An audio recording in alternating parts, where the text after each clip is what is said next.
Hello दोस्तों, आज हम लोग पीजी इलेक्ट्रोप्लास्ट के बारे में डिस्कस करेंगे। तो ये पीजी इलेक्ट्रोप्लास्ट का सेकंड पार्ट का वीडियो है। कल हमने फर्स्ट पार्ट का वीडियो बना के अपने चैनल पर अपलोड किया था, जिसमें हमने इनका पूरा बिजनेस मॉडल एंड इनका जो करंट FY26 का फर्स्ट क्वार्टर चल रहा है, इसका जो रिजल्ट आया था उसके बारे में डिस्कस किया था। तो चलिए हम इनका आज डिस्कशन करते हैं। तो आज अगर हम इनका सिंपल सा अगर बिजनेस मॉडल सबसे पहले हम देखते हैं, तो ये लोग एसी मैन्युफैक्चर करते हैं। बेसिकली एसी मैन्युफैक्चर करते हैं। एसी के अलावा ये लोग वॉशिंग मशीन है, रेफ्रिजरेटर है, कंप्रेसर है, होम अप्लायंसेज हैं, जैसे कि आपके किचन अप्लायंसेज हो गए, जैसे एयर फ्रायर है, इंडक्शन है, हेयर ड्रायर है, म्यूजिक सिस्टम है, टेलीविजन है। तो ये सारे प्रोडक्ट्स ये लोग मैन्युफैक्चर करते हैं। और अलग इंडिया में जितने भी बड़े बड़े क्लाइंट्स हैं, इधर वो सैमसंग हो, LG हो, हिताची हो, डाइकिन हो, आपके और भी जितने भी छोटे ब्रांड्स हैं, ओनिडा हो, मतलब आप कल के वीडियो में आप देखेंगे तो आपको पूरी क्लाइंटल लिस्ट मिल जाएगी। तो इंडिया के जितने भी मैन्युफैक्चरर ऑलमोस्ट सारे ही इनके कस्टमर हैं, इनके क्लाइंट्स हैं, और ये प्रोडक्ट मैन्युफैक्चर करके उनके ब्रांड नेम से उनको सेल करते हैं। और ये बेसिकली अगर आप देखेंगे तो ओरिजिनल डिजाइन मैन्युफैक्चरर भी है एंड ओरिजिनल इक्विपमेंट मैन्युफैक्चरर भी है। तो चलिए आज इनका देखते हैं कि इनका कॉन्फ्रेंस कॉल जो अभी हुआ था उसके बारे में डिस्कस करते हैं। तो इन्होंने अपने ओपनिंग रिमार्क में बताया कि इनका क्वार्टर 1 का जो अभी रिजल्ट आया थोड़ा खराब आया है compare to last year quarter 1, क्योंकि आप देखेंगे कि इनका पिछला जो लास्ट ईयर के फोर्थ क्वार्टर का रिजल्ट आया था वो भी खराब आया था, क्योंकि इनका जो एसी का सेल्स है वो गिर गया था। बेसिकली इनका रेवेन्यू अगर देखेंगे तो आप 70 to 80% रेवेन्यू इनका इनके एसी वाले सेगमेंट से आता है, और बाकी का जो 25-30% रेवेन्यू है ये इनके अदर बिजनेसेस से आता है। तो लास्ट ईयर अभी देखेंगे कि इस बार अर्ली मानसून आ गया था, जल्दी बारिश शुरू हो गई थी और बारिश भी अच्छी खासी हुई है, जिसकी वजह से इनके एसी की जो डिमांड थी मार्केट में वो बिल्कुल कोलैप्स हो गई, और जिसकी वजह से इनका रेवेन्यू भी गिर गया और इनका रिजल्ट भी खराब आया है। आगे इन्होंने बोला था कि एसी की सेल कम हो जाने से हमारा इन्वेंट्री में माल इकट्ठा हो गया, और इसके लिए हम बिल्कुल भी प्रिपेयर नहीं थे, क्योंकि हमने लास्ट ईयर फर्स्ट क्वार्टर में अच्छी खासी सेल ग्रोथ मोर देन 100% इन्होंने लास्ट ईयर के फर्स्ट क्वार्टर में सेल्स ग्रोथ दिखाई थी, और इस बार बिल्कुल ही इनकी कोलैप्स हो गई डिमांड। केवल एसी का जो जनरली सेल्स ग्रोथ है वो भी अगर क्वार्टरली देखेंगे तो 50% से ज़्यादा एसी का सेल्स ग्रोथ भी होता है, लेकिन इस बार वो केवल 15% रह गई, जिसकी वजह से इनका डिमांड एंड सेल्स दोनों गिर गया। एंड जो इन्होंने दो नए सेगमेंट में एंट्री किया है, एक तो वॉशिंग मशीन का सेगमेंट है, दूसरा कंप्रेसर का सेगमेंट है। वॉशिंग मशीन तो जनरली आप लोग सब जानते ही हैं, और कंप्रेसर वाला सेगमेंट क्या होता है, जनरली जितने भी कूलिंग डिवाइसेज होते हैं, इधर वो फ्रिज हो, इधर वो एसी हो, इनमें एक कंप्रेसर लगता है, और कंप्रेसर इनमें एक पार्ट होता है, कंप्रेसर लगता है। तो ये लोग खुद का अभी अभी तक ये लोग क्या करते थे कि दूसरे कंपनियों के ऊपर कंप्रेसर के लिए डिपेंड रहते थे, जिसकी वजह से जितना कंप्रेसर मिलता था उतने ये लोग कूलिंग प्रोडक्ट्स बना पाते थे। लेकिन ये लोग अब खुद का अपना कंप्रेसर का एक प्लांट इन्होंने लगाने के लिए एक बिल्डिंग भी खरीद ली है, लैंड एक्वायर कर ली है, और वहाँ पर मशीन के लिए ऑर्डर भी कर दिया इन्होंने। तो अब ये लोग खुद उसमें एंटर कर रहे हैं, ताकि इनको किसी और के ऊपर डिपेंड ना रहना पड़े और इनका मार्जिन भी बढ़े। तो इन्होंने अपना कंप्रेसर के खुद के सेगमेंट में और वॉशिंग मशीन के नए नए सेगमेंट में ये एंट्री कर रहे हैं। इन्होंने भिवाड़ी में अपना एक नया प्लांट लगाया है, जिसका कि जहाँ से प्रोडक्शन शुरू हो गया है, रैंप अप हो गया है। इनकी ऑर्डर बुक भी काफ़ी हेल्दी है, एंड इनका room AC and washing machine and coolers की जो मैन्युफैक्चरिंग कैपेसिटी है उसको ये लोग बढ़ा रहे हैं।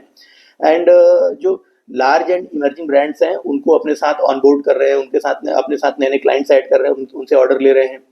एंड आगे इन्होंने बताया कि इंडिया के कंज्यूमर ड्यूरेबल वाले से मार्केट में इनको लॉन्ग टर्म में अपॉर्चुनिटी नजर आती है, और इनका फोकस पूरी तरीके से अपने आप को प्रॉफिटेबल कैपिटल एफिशिएंट बना के रखने का है। एंड ये अपने स्टेक होल्डर्स के लिए लॉन्ग टर्म में कंसिस्टेंट वैल्यू क्रिएट करना चाहते हैं। और बाकी हमने तो डिस्कस कर ही लिया कि ये लोग रेफ्रिजरेटर एंड कंप्रेसर के नए सेगमेंट में एंट्री कर रहे हैं। आगे इन्होंने अपने फाइनेंशियल के बारे में डिस्कस किया है। तो इन्होंने बताया कि इनका जो रेवेन्यू ग्रोथ हुआ है वो केवल 14% का हुआ है, इस बार 1504 करोड़ का रेवेन्यू हो गया। एंड इनका जो प्रोडक्ट बिजनेस है, प्रोडक्ट बिजनेस में इनके 3 सेगमेंट आते हैं, जो रूम एसी हो गया, वॉशिंग मशीन हो गया एंड कूलर्स हो गया। तो इनका जो प्रोडक्ट सेगमेंट है उससे इनको टोटल रेवेन्यू का 77% रेवेन्यू इनका प्रोडक्ट सेगमेंट से आया है। एंड इनका जो एसी बिजनेस है उसने इस बार जो है कि लगभग 1015 करोड़ रुपए का सेल्स रिपोर्ट किया है, जो कि अगर टोटल रेवेन्यू का आप देखेंगे तो 68% होता है। एंड इनका एक 100% सब्सिडियरी है पीजी टेक्नोप्लास्ट नाम से, उसने भी 1211 करोड़ का रेवेन्यू रिपोर्ट किया है। आगे इन्होंने बताया कि इनका जो इबिट्टा है वो उसमें 3.5% की ग्रोथ आई है, और वो बढ़ के 139 करोड़ हो गया है। एंड इनका जो नेट प्रॉफिट था वो घटा है इस बार। लास्ट ईयर में अगर देखेंगे कि लास्ट ईयर के फर्स्ट क्वार्टर में लगभग 85 करोड़ का इनका नेट प्रॉफिट हुआ करता था, जो अभी घट के केवल 67 करोड़ रुपीज रह गया है। और उसके लिए इन्होंने बताया कि नेट प्रॉफिट में ये गिरावट हमारे एसी बिजनेस में नेगेटिव ऑपरेटिंग लीवरेज की वजह से प्लस हमारा इनपुट कॉस्ट बढ़ जाने की वजह से हुआ है। हमारी इन्वेंट्री बढ़ गई है और हमको अपने एसी डिस्काउंट पर बेचने पड़ रहे हैं, जिसकी वजह से हमारा जो फाइनेंसिंग कॉस्ट है वो भी 20 करोड़ बढ़ गया है। एंड इनके बैलेंस शीट के ऊपर 911 करोड़ रुपीज का कैश पड़ा हुआ है। एंड इनका ROC रिटर्न ऑन कैपिटल लगभग 25.2% है। एंड इन्होंने अपने रिवाइज गाइडेंस के बारे में बताया कि पहले इन्होंने अपने रिवाइज गाइडेंस के बारे में बताया कि FY26 में इनका टोटल 5,700 से 5,800 करोड़ का टोटल रेवेन्यू आएगा इनके टेलीविजन वाले बिजनेस को छोड़ के, बाकी सारे बिजनेस को अगर इंक्लूड कर लें तो। एंड जो इनका नेट प्रॉफिट है वो 300 से 310 करोड़ के आसपास रहेगा। एंड अगर अपने टेलीविजन वाला बिजनेस एक्चुअली इन्होंने क्या किया है कि ज्वाइंट वेंचर किया है चाइनीज कंपनी है गुडवर्थ इलेक्ट्रॉनिक्स के नाम से, तो उसके साथ इन्होंने टेलीविजन बनाने के लिए ज्वाइंट वेंचर किया है। एंड अगर आप गुडवर्थ इलेक्ट्रॉनिक्स के साथ जेवी को जोड़ लें तो इनका जो टोटल रेवेन्यू आएगा वो लगभग 6,550 करोड़ से लेके 6,650 करोड़ के बीच में आएगा। बाकी इन्होंने आगे बताया कि ये अपने जो कुछ कैपेक्स वो इस साल कर रहे थे उसमें से कुछ को इन्होंने नेक्स्ट ईयर में शिफ्ट कर दिया है due to less demand in AC products. And कुछ कैपेक्स इन्होंने जो पहले से कर रहे थे उसको ये लोग कंटिन्यू कर रहे हैं। एंड जो इनका पहले कैपेक्स का गाइडेंस था कि ये लोग 800 से 900 करोड़ का कैपेक्स ये लोग करेंगे, लास्ट ईयर के फोर्थ क्वार्टर वाले रिजल्ट में मैनेजमेंट ने बोला था, उसको इन्होंने घटा दिया है। अभी ये लोग उसको 750 से 750 करोड़ का कर दिया इन्होंने, मतलब 900 करोड़ से अपने गाइडेंस को घटा के 750 करोड़ इन्होंने कर दिया कैपेक्स गाइडेंस को। एंड इसमें इन्होंने बताया कि ग्रेटर नोएडा, सूपा, राजस्थान और साउथ इंडिया में जो इनका कैपेक्स है वो इसको कंटिन्यू रखेंगे क्योंकि उसमें इनका काम कंटिन्यूसली चल रहा था। और कुछ जो नए कैपेक्स करने वाले थे उसको उन्होंने नेक्स्ट ईयर के लिए पोस्टपोन कर दिया है। और मैनेजमेंट ने ये भी बताया कि इनका जो ये इनके बिजनेस में जो चेंजेज आया, जो एसी की सेल्स गिर गई जिसकी वजह से इनका रेवेन्यू गिर गया है प्लस इनका EBITDA भी डाउन हो गया है, तो ये सारे चेंजेस शॉर्ट टर्म के लिए हैं। लॉन्ग टर्म में इनका जो इन्वेस्टमेंट, ऑपरेटिंग मॉडल एंड जो ग्रोथ प्रायोरिटीज है वो अनचेंज रहेंगे। तो ये दोस्तों ये था इनका पूरा का पूरा ओपनिंग रिमार्क। आगे इनके क्वेश्चन एंड आंसर वाले सेगमेंट के ऊपर चलते हैं। तो इनसे सबसे पहला जो क्वेश्चन पूछा गया, ये इनसे पूछा गया कि जो क्लाइंट की जो प्राइसिंग है, जिस प्राइस पर क्लाइंट को ऑफर करते थे, तो क्या एसी की डिमांड घटने की वजह से क्लाइंट इनसे कम पैसे में ऑफर कर रहा है, क्लाइंट इनसे क्या डिस्काउंट की मांग कर रहा है, मतलब जो क्लाइंट है जैसे सैमसंग, LG, ये सब जो इनके क्लाइंट्स हैं, क्या वो इनसे एसी का जो प्राइसिंग जो लोग अपने चार्ज करते थे उससे कम चार्जेज जो लोग क्या मांग रहे हैं प्रोडक्ट। तो और इनका इसकी वजह से इनका जो अपकमिंग मार्जिन है उसके ऊपर क्या इम्पैक्ट पड़ेगा। तो मैनेजमेंट ने बताया कि मार्केट में प्रोडक्ट की डिमांड कम हो गई है, अगर हम डिस्काउंट ऑफर भी करते हैं तब भी प्रोडक्ट की डिमांड इनको दिखाई नहीं दे रही ज़्यादा। एंड क्लाइंट के लिए जो इन्वेंट्री बनाई थी वो माल वो उठा नहीं रहे हैं। ऑलरेडी पूरा इनके पास क्लाइंट की इन्वेंट्री पड़ी हुई है, जो इनके पास ऑर्डर थे वो उसमें से 50 to 60% ऑर्डर्स क्लाइंट्स ने कैंसिल कर दिए हैं। एंड जिसकी वजह से इनकी इन्वेंट्री चोक हो गई है। मार्जिन पर भी इनका आगे प्रेशर बना रहेगा, इसलिए इन्होंने अपने गाइडेंस को भी कम किया है, रिवाइज किया है। एंड आगे इन्होंने अपने ऑर्डर कैंसिलेशन के ऊपर बताया कि इनका 50 to 70% ऑर्डर जो जून, जुलाई और अगस्त में इनको मिला हुआ था, पहले दिसंबर में मिला था, जून, जुलाई और अगस्त के लिए वो ऑर्डर क्लाइंट्स ने कैंसिल कर दिए हैं। एंड नेक्स्ट ईयर कैसा रहेगा ये अक्टूबर के बाद ये बता पाएंगे। फेस्टिवल सीजन जो दिवाली का सीजन अक्टूबर है, इसमें निकलने के बाद ही कितनी इन्वेंट्री इनके पास बचती है, कितनी इन्वेंट्री क्लाइंट्स के पास बचती है, उसके बाद ही ये बता पाएंगे कि कितना इनको ऑर्डर क्लाइंट से नया मिल रहा है। एंड कंप्रेसर का जो टाई अप है वो उसके बारे में इनसे पूछा गया कि इन्होंने एक चाइनीज कंपनी के साथ कंप्रेसर के लिए टाई अप किया है, तो उसके बारे में इनसे पूछा गया कि उसका वो टाई अप कैसा चल रहा है, वो बिजनेस का आगे ग्रोथ कैसा चल रहा है। तो मैनेजमेंट ने बोला था कि tie up is on the way, लेकिन कुछ गवर्नमेंट इशू चल रहे हैं, गवर्नमेंट से कुछ अप्रूवल्स लेने बाकी है। जो हमारा क्लाइंट है जिसके जरिए हम लोग कंप्रेसर परचेज करेंगे, तो वो उस क्लाइंट को क्या है कि वो अपने गवर्नमेंट से कुछ अप्रूवल्स उनके पेंडिंग है, और जब वो सॉल्व हो जाएंगे उसके बाद ही ये लोग कुछ वो लगभग अगले 1 से 2 महीने वो सॉल्व हो जाएंगे, उसके बाद ये लोग कुछ बता पाएंगे। आगे इनसे इनके रेफ्रिजरेटर वाले बिजनेस को लेकर क्वेश्चन पूछा गया। तो मैनेजमेंट ने बताया कि रेफ्रिजरेटर वाले बिजनेस के लिए उन्होंने लैंड एक्वायर कर लिया है और वहाँ एक बिल्डिंग इन्होंने बना ली है, बिल्डिंग खड़ी कर ली ऑलमोस्ट। एंड टीम भी ऑनबोर्ड कर ली है जो प्रोजेक्ट कंप्लीट करेगा। एंड इसके बाद प्रोडक्शन को स्टार्ट होने में इनको 12 to 14 मंथ का टाइम लगेगा। एंड FY27 तक इनका जो कैपेसिटी है एक्सपेंशन वो हो जाएगा और वहाँ प्रोडक्शन स्टार्ट हो जाएगा। एंड FY27 के एंड से या FY28 के स्टार्ट से आपको इनके जो रेवेन्यू है उसमें वॉशिंग मशीन का कंट्रीब्यूशन देखने को मिलना शुरू हो जाएगा। एंड इनके मोस्टली इन्होंने क्लाइंट के साथ इनका डिस्कशन भी चल रहा है, अंडर प्रोसेस है, और मोस्टली इनके वही क्लाइंट्स हैं जो इनसे इनका एसी और ये फ्रिज वाला प्रोडक्ट्स, ये एसी एंड टेलीविजन वाले प्रोडक्ट जो इनसे परचेज करते हैं वही इनके मेनली क्लाइंट हैं, जो इंडिया के टॉप के क्लाइंट्स हैं। एंड ये मैनेजमेंट काफ़ी कॉन्फिडेंट है कि ये नए क्लाइंट्स को आने वाले समय में अपने साथ ऑनबोर्ड कर पाएंगे। एंड आगे इनसे इनके कैपेक्स के बारे में पूछा गया तो मैनेजमेंट ने बोला कि जो रूम एसी का कैपेक्स जो चल रहा था उसको ये लोग कंटिन्यू रखेंगे, लेकिन जो नया रूम एसी का कैपेक्स ये लोग सोच रहे थे उसको इन्होंने आगे के नेक्स्ट ईयर के लिए पोस्टपोन कर दिया है। एंड जो वॉशिंग मशीन है, वॉशिंग मशीन इनको अच्छी खासी ग्रोथ दिखाई दे रही है, मैनेजमेंट को 36% की ग्रोथ वॉशिंग मशीन में इस फर्स्ट क्वार्टर में दिखाई दी। एंड दे आर होपफुल कि उनको पूरे फुल ईयर के लिए 40 to 45% का वॉशिंग मशीन का ग्रोथ इनको इनके बिजनेस में आएगा। एंड इनका टारगेट है कि इस साल ये लोग लगभग 20 लाख 20 लाख वॉशिंग मशीन ये लोग मैन्युफैक्चर कर देंगे। एंड आगे इसका जो कैपेक्स का प्लान है वो कंटिन्यू रहेगा, उसमें ये लोग कुछ डिले नहीं कर रहे हैं, कुछ होल्ड नहीं कर रहे हैं। फर्दर जो कूलर वाला सेगमेंट है, कूलर वाले सेगमेंट में इन्होंने बोला था कि कूलर वाले सेगमेंट में कैपेक्स करने में कोई ज्यादा समय नहीं लगता है, बिल्डिंग हमारे पास ऑलरेडी है ही। एंड जैसे ही कूलर के सेगमेंट में इनको डिमांड आती दिखाई देगी, ये लोग तुरंत उसका कैपेक्स कर देंगे, विद इन 1 मंथ वो कैपेक्स हो जाता है एंड वहां से प्रोडक्शन शुरू हो जाता है, तो उसके लिए कोई प्रॉब्लम इनको नहीं, तुरंत वो शुरू हो जाएगा। टोटल जो इनका कैपेक्स है अमाउंट है लगभग 700 to 750 करोड़ का कैपेक्स ये लोग टोटल कर रहे हैं, जिसमें 400 to 450 करोड़ का कैपेक्स इनके एग्जिस्टिंग बिजनेस के लिए है। मीन्स इनके जो आपका रूम एसी है, कूलर है, एंड जो रेफ्रिजरेटर वाला सेगमेंट है, सॉरी रेफ्रिजरेटर वाला सेगमेंट के लिए है। एंड जो इनका 300 करोड़ का जो कैपेक्स है वो इनके रेफ्रिजरेटर वाले सेगमेंट के लिए रहेगा। सॉरी, पहले वाला जो था आपका कि 700 to 750 में से 400 450 करोड़ का कैपेक्स इनके एग्जिस्टिंग बिजनेस इनके एसी वाले सेगमेंट के लिए है, और 300 करोड़ का ये लोग रेफ्रिजरेटर वाले सेगमेंट के लिए कैपेक्स कर रहे हैं। आगे इनसे इनकी इन्वेंट्री को लेकर क्वेश्चन पूछा गया कि इनकी इन्वेंट्री कैसी रहेगी और इनके जो मार्जिन है और इनका जो कैश फ्लो है उसके ऊपर इसका क्या इम्पैक्ट पड़ा। तो मैनेजमेंट ने बोला कि हमारे पास कोई फिनिश्ड गुड्स की मतलब रेडी टू यूज एसी का कोई इन्वेंट्री नहीं पड़ा हुआ है। हमारे पास जो इन्वेंट्री पड़ा है वो केवल रॉ मटेरियल की इन्वेंट्री है, क्योंकि हम जो मैन्युफैक्चरिंग करते हैं जनरली हम बिल्ट ऑन ऑर्डर का प्रोसेस अपनाते हैं। मीन्स पहले हमको क्लाइंट से ऑर्डर मिलता है, इसके बाद हम फिर रॉ मटेरियल उठाते हैं और उसकी मैन्युफैक्चरिंग शुरू करते हैं, फिर उसको देते हैं।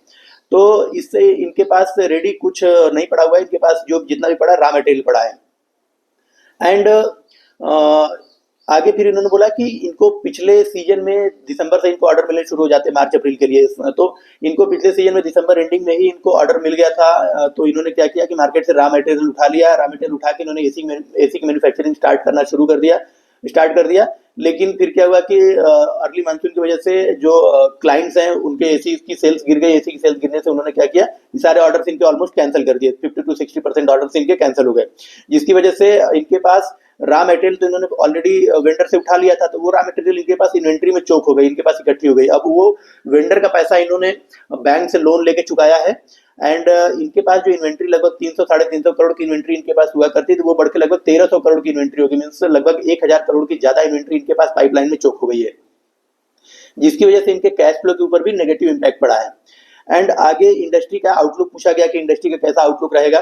तो एसी वाले इन्होंने बोला कि एसी इंडस्ट्री में अप्रैल तक, एसी इंडस्ट्री जो है उन्होंने अप्रैल तक अच्छा बिजनेस किया था लास्ट ईयर अप्रैल तक।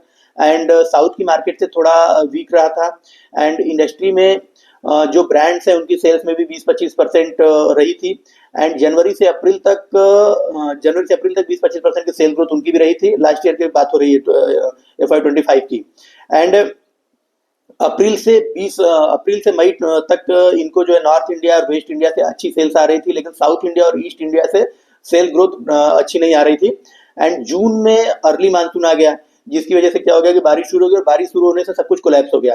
एंड इन्वेंट्री इनकी बढ़ गई, ब्रांड्स की सेल भी 10% से लेकर 30% तक अलग अलग ब्रांड्स की सेल इनकी डाउन हो गई, जो इनसे माल खरीदते थे और सेल करते थे।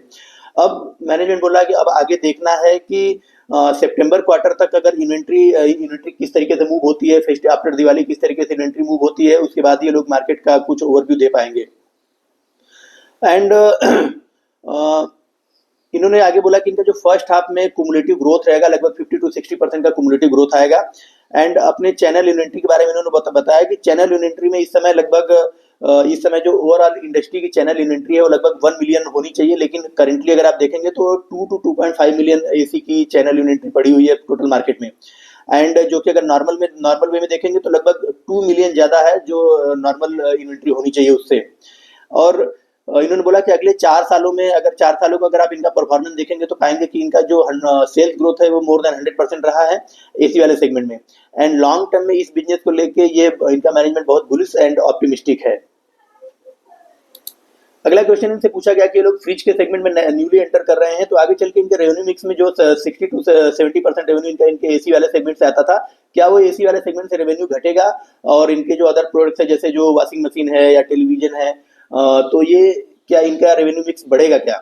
तो मैनेजमेंट ने जवाब दिया कि हमारा नया जो सेगमेंट है ये वॉशिंग मशीन वाला बहुत तेजी से ग्रो कर रहा है। दे आर होपिंग कि वो 40 टू 45% के रेट से ग्रो करेगा। एंड आगे चल के अभी करंटली 1-2 सालों में तो नहीं, लेकिन 1-2 साल के बाद FY28 से इनके रेवेन्यू मिक्स में एसी का जो कंट्रीब्यूशन है वो कम होगा। एंड जो इनके अदर प्रोडक्ट्स हैं, वॉशिंग मशीन वाले प्रोडक्ट्स प्लस इनके जो अदर प्रोडक्ट्स हैं, उनका रेवेन्यू मिक्स बढ़ेगा। एंड आगे फिर इन्होंने ये भी बताया कि जब हमारा कैपेक्स पूरा हो जाएगा तो हमारा जो टॉप लाइन है वो हमारे फिक्स्ड एसेट्स का लगभग 5 गुना हो जाएगा। Fixed assets to top line का मतलब क्या होता है कि अगर मान लीजिए आपके पास 1000 करोड़ की टोटल मशीनरी प्लांट और फिक्स्ड एसेट, ये सब मशीनरी प्लांट ये सारे कुछ फिक्स एसेट्स में आते हैं। अगर फिक्स्ड एसेट्स आपके पास टोटल 1000 करोड़ की बनी है, पड़ी हुई है आपके पास, तो आप आने वाले टाइम में पूरा कैपेक्स जब आपका हो जाएगा एंड आपका पूरा जो फुल फेज रैंप अप हो जाएगा प्रोडक्शन, तो इनका जो टोटल इनका जो फिक्स्ड एसेट्स है उससे 5 गुना ज्यादा ये लोग रेवेन्यू जनरेट करेंगे।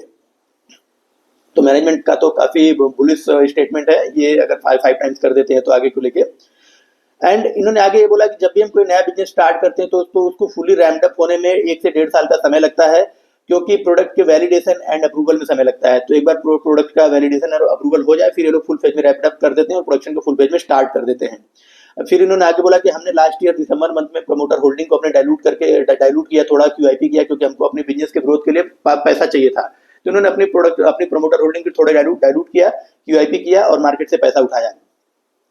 एंड नवंबर के बाद ही ये लोग कुछ बिजनेस के आगे रिवाइवल के बारे में बता सकते हैं, क्योंकि अक्टूबर में फेस्टिवल मंथ होता है, दिवाली होती है, उसके बाद उसमें काफी सेल्स होता है। उस सेल्स के बाद ही इनको पता चलेगा कि कितनी इन्वेंट्री बची रह गई मार्केट में, एंड उसके बाद कितना इनको अपने जो क्लाइंट्स हैं उनसे क्या इनके ऑर्डर में कितना अपटिक आता है। फिर आगे इनसे अगला क्वेश्चन इनके वॉशिंग मशीन वाले बिजनेस को लेकर पूछा गया, तो इसको लेके इन्होंने बोला था कि इन्होंने बहुत अच्छी ग्रोथ डिमांड देखी है Q1 में वॉशिंग मशीन वाले सेगमेंट में। Sales grew by 36% and hopefully full year के लिए जो इनका ग्रोथ है वो 40 टू 45% रहेगा। ये लोग अपनी कैपेसिटी वॉशिंग मशीन वाले सेगमेंट में एक्सपेंड कर रहे हैं, अपने जो नया प्लेटफॉर्म उसके लिए एक लॉन्च कर रहे हैं, एंड नए नए क्लाइंट्स को ऐड कर रहे हैं उस सेगमेंट में। And management are very confident about the washing machine business. फिर इनसे अगला क्वेश्चन इनसे इनके कंप्रेसर वाले सेगमेंट को लेकर पूछा गया था, उसके बारे में इन्होंने बोला था कि कुछ डिले हैं, कुछ गवर्नमेंट के अप्रूवल्स हैं जो मिलने बाकी हैं, जिसकी वजह से कंप्रेसर का जो बिजनेस है उसमें थोड़ा डिले हो रहा है। ऑलरेडी उसके लिए 1.2 बिलियन का इन्होंने कैपेक्स कर दिया है, बिल्डिंग स्ट्रक्चर खड़ी कर दी है। पार्टनर को इनका जो कंप्रेसर वाला पार्टनर, उसको जैसे ही गवर्नमेंट से अप्रूवल मिल जाएगा, जैसे ही उसको गो अहेड होगा, ये प्लांट मशीनरी और इक्विपमेंट्स को ऑर्डर कर देंगे एंड विद इन 6 मंथ ये पूरा का पूरा प्लांट इंस्टॉल हो जाएगा और वहां से प्रोडक्शन स्टार्ट हो जाएगा। फिर अगला क्वेश्चन इनसे जो चाइनीज कंपनी जो टेलीविजन बनाती गुडवर्थ इलेक्ट्रॉनिक्स, उसके साथ जो ज्वाइंट वेंचर है इनका, उनके बारे में पूछा गया। तो मैनेजमेंट ने बोला कि लास्ट ईयर में रेवेन्यू आज 540 करोड़ एंड ये बिजनेस इनको टेलीविजन का बिजनेस काफी स्ट्रांग दिखाई दे रहा है। फेस्टिवल सीजन जो अभी आ रहा है उसमें भी इनको काफी स्ट्रांग इनको ऑर्डर्स मिल रहे हैं, इनको काफी स्ट्रांग अच्छी खासी डिमांड दिखाई दे रही है। और ये अपने जो इनका गाइडेंस है, प्रीवियस गाइडेंस है इनके गुडवर्थ इलेक्ट्रॉनिक्स वाले जो जेवी से रेवेन्यू को लेकर 800 से 850 से 900 करोड़ का, उसको ये लोग मेंटेन रख रहे हैं, तो उसमें ये लोग कुछ भी कटौती नहीं कर रहे हैं। और इनको जो इनका ऑर्डर बुक है वो काफी स्ट्रांग है एंड जो करंट फेस्टिवल है वो भी इनको काफी, करंट फेस्टिवल सीजन में भी काफी रोबस्ट ग्रोथ दिखाई देती है। आगे मैनेजमेंट ने बोला कि इनका जो टोटल एक्सपेंसेज है वो काफी बढ़ गया है, वो टोटल रेवेन्यू का 4 to 4.5 रहेगा for the full year FY26। And आगे एम्प्लॉय कॉस्ट भी इनकी बढ़ गई है, हायर साइड पे रहेगी, क्योंकि बिजनेस में ग्रोथ स्लो हो गई है, जिसकी वजह से इनका एम्प्लॉय कॉस्ट लोग कम नहीं कर सकते, जिसकी वजह से इनका एम्प्लॉय कॉस्ट भी आपको ज्यादा देखने को मिलेगा। लेकिन जैसे ही बिजनेस नॉर्मलाइज होगा वैसे ही इनके एम्प्लॉय कॉस्ट भी नॉर्मलाइज हो जाएगा। एंड इनका EBITDA 1.25% से 1.5 रहेगा for the full year FY26। And इनका जो कैपेक्स है वो 700 से 750 करोड़ का रहेगा, पूरा का पूरा इंटरनल एक्यूरल से कैपेक्स ये लोग कर रहे हैं। ये 750 करोड़ के कैपेक्स के लिए ये कोई भी पैसा लोन नहीं उठा रहे बैंक से। एंड आगे इनके वैल्यूएशन के बारे में डिस्कस कर लेते हैं। तो इनका करंट पी अगर आप देखेंगे तो 55 के आसपास है। एंड इनका फुल ईयर के लिए मार्जिन गाइडेंस इन्होंने दिया था, पैट गाइडेंस की 310 करोड़ के आसपास इनका रहेगा। तो अगर उसको हम कैलकुलेट करें तो इनका 1 ईयर फॉरवर्ड पी निकल के आता है 45। मीन्स कि अभी करंटली ये लोग एक फेयर वैल्यूएशन पे मिल रहे हैं 52 टू 53 का करंट पी है, और 1 ईयर फॉरवर्ड पी 45 निकल के आ रहा है। तो इनका अगर देखेंगे कि एक फेयर वैल्यू पे करेंटली बिजनेस अवेलेबल है, और आप आगे इनके मैनेजमेंट के ग्रोथ गाइडेंस के अकॉर्डिंग आप इस बिजनेस को अपने आपके लिए सूटेबल है या नहीं, उसके अकॉर्डिंग आप लोग डिसाइड कर सकते हैं। एंड इनका अगर पीजी रेशियो भी देखें तो पिछला जो लोग 100% के रेट से ग्रो कर रहे थे उसके अकॉर्डिंग अगर पीजी रेशियो निकाल के देखें तो लगभग 0.5 का निकल के आता है। तो 0.5 का पीजी रेशियो के हिसाब से अगर देखेंगे तो बिजनेस बहुत सस्ता नजर आता है। लेकिन करंट में केवल 14% का ग्रोथ है। अगर 14% का ग्रोथ 14-15% के ग्रोथ के अकॉर्डिंग अगर आप देखेंगे तो फिर आपको बिजनेस काफी महंगा नजर आएगा। तो दोस्तों ये रहा इसका पूरा एनालिसिस। आपको अगर इस बिजनेस से रिलेटेड कोई क्वेश्चन है तो प्लीज आप लोग कमेंट बॉक्स में डालें। Thank you.